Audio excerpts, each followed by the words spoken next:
GST के चक्कर में रानी मोर बजट बिगड़ गए हो। जीएसटी के चक्कर में रानी मोर बजट बिगड़ गए हो। ऐसे मारे ते फैशन, ऐसे मारे ते फैशन रानी मोर बाया भुला गयो। ऐसे मारे ते फैशन रानी मोर बाया भुला गयो। जीएसटी के चक्कर में खबर तर बजट बिगड़ गएगा। जीएसटी के चक्कर में खबर तर बजट बिगड़ गएगा। ऐसी मारे टेसन, ऐसी मारे टेसन ते बैहा तर बड़ा भुला गएगा। ऐसी मारे टेसन ते बैहा तर बड़ा भुला गएगा।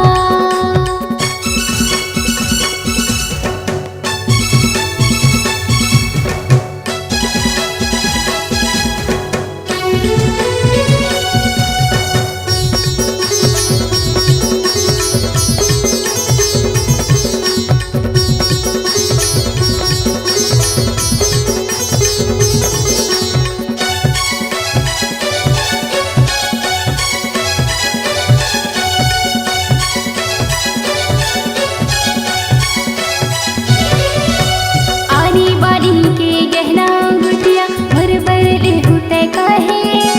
काहो के हे तोला दिल चले मन मा सोचत रहेगे।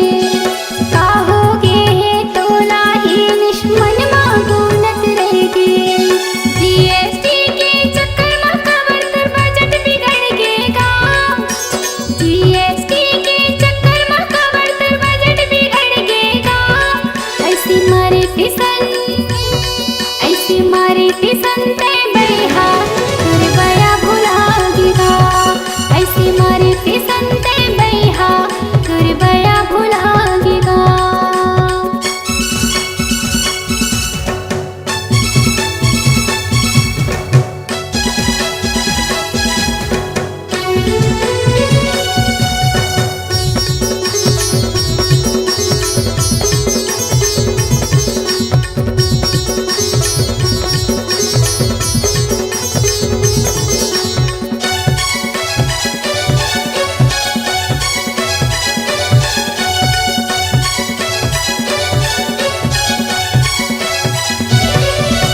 रायपुर के गोल बाजार रानी मन भरे तोला घुमाते हो।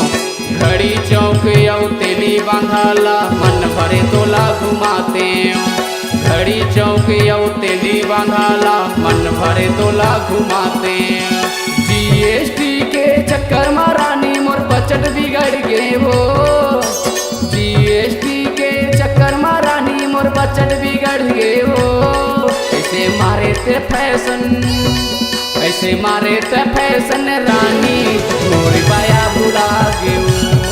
ऐसे मारे ते फैशन रानी मोर बाया भुला गयो।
उड़ीसा में गोवा था वही मारा मारी। जीएसटी के लगे ले गोरी दिनेश के हो गए लाचारी। जीएसटी के लगे ले गोरी दिनेश के हो गए लाचारी। जीएसटी के चक्कर मारा नी मोर बजट बिगड़ गए वो। जीएसटी के चक्कर में गोरी मोर बजट बिगड़ गए वो। कैसे मारे ते फैशन, कैसे मारे ते फैशन गोरी सबके पाया भुला गयो। कैसे मारे ते फैशन गोरी सबके पाया भुला गयो। जीएसटी के चक्कर में गोरी मोर बजट बिगड़ गयो। जीएसटी के चक्कर में रानी मोर बजट बिगड़ गयो। कैसे मारे ते फैशन, कैसे मारे ते फैशन गोरी सबके पाया भुला गयो। कैसे मारे ते फैशन गोरी सबके पाया भुला गयो। कैसे मारे ते फैशन चंदा सबके पाया भुला गयो। ऐसे मारे ते संते बैहा तोरे बया भुला गियो। मोरी पाया भुला गयो।